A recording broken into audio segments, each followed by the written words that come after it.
गौतम जी, आज यहाँ आशा की किरण जनहित फाउंडेशन के अंतर्गत डॉक्टर भीमराव अंबेडकर बाबा साहब के नाम से और संविधान के रचयिता, जिन्होंने हमें शिक्षा का अधिकार दिया, जिन्होंने हमें अभिव्यक्ति का अधिकार दिया, जिन्होंने हमें स्वतंत्रता का अधिकार दिया, क्या कहना चाहेंगे ऐसे बाबा साहब अंबेडकर जी के लिए?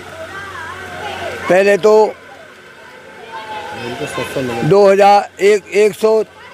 134वें साल की बाबा साहब के जन्मदिन की सब देशवासियों को शुभकामना देता हूं।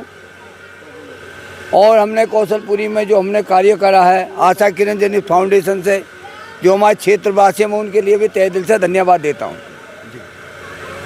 बाबा साहब ने तो शिक्षा के अधिकार के बारे में दिया। बाबा साहब का वो समय था जो बचपन उन्होंने बहुत मुसीबतों से झेला था, और माता रमाबाई उन्होंने बहुत दुख झेले थे, जिसमें बाबा साहब ने 4 बच्चे कुर्बान कर दिए।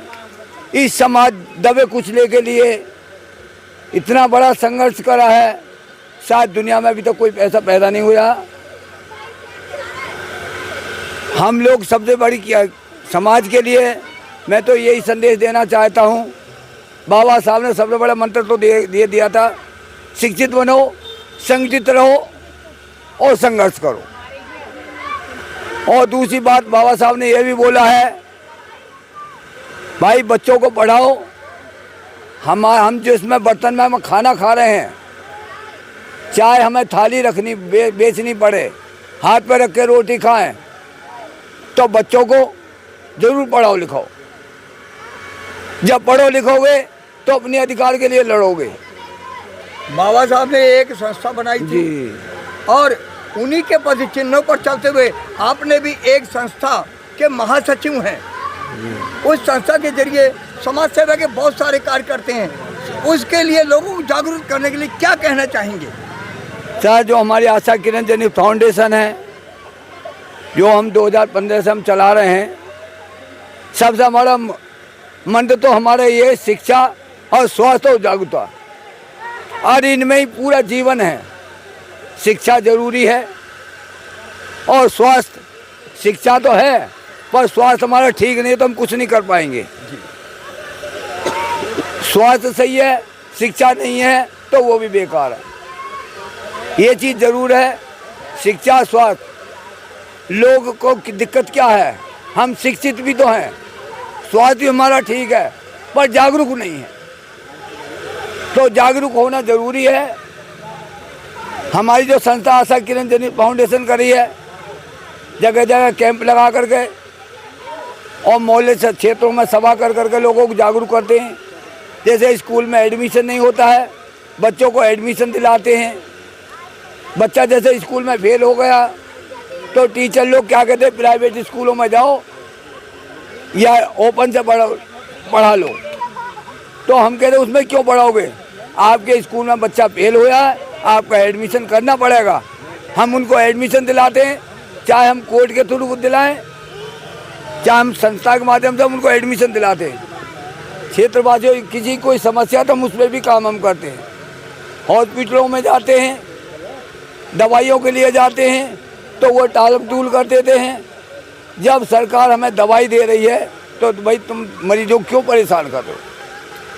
हम उन्हें कोई शिकायत होती है तो हम इस हॉस्पिटलों में जा करके हम विजिट करते हैं, उनकी भी हम कंप्लेंट बाट भी लगाते हैं।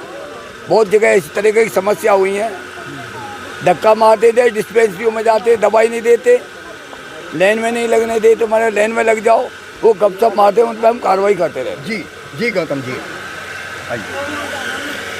सबसे पहले तो मैं समीक्षा संवाद जी के चैनल के माध्यम रामप्रीत जी, जानना चाहूँगा कहाँ कमी आ रही है, लोगों के अधिकारों का हनन हो रहा है इतने जागरण के बावजूद, क्या कहना चाहेंगे? सर, सबसे पहले तो मैं समीक्षा चैनल को माध्यम से जो अपनी वाणी को यहाँ पर रखने का मुझे मौका मिला है, मैं आपका लाख लाख धन्यवाद करता हूँ, शुक्रगुजार करता हूँ कि आपने आकर के यहाँ मिशन को जागरूक किया। कमी यहाँ पे आ रही है, हम लोग पढ़ नहीं रहे हैं, शिक्षित नहीं हो रहे हैं। बाबा साहब ने 3 शब्द कहा है, शिक्षित बनो, संगठित हो, संघर्ष करो। अगर हम शिक्षा प्राप्त कर लेंगे तो अपने बच्चों को भी जागरूक कर सकते हैं, समाज को भी जागरूक कर सकते हैं।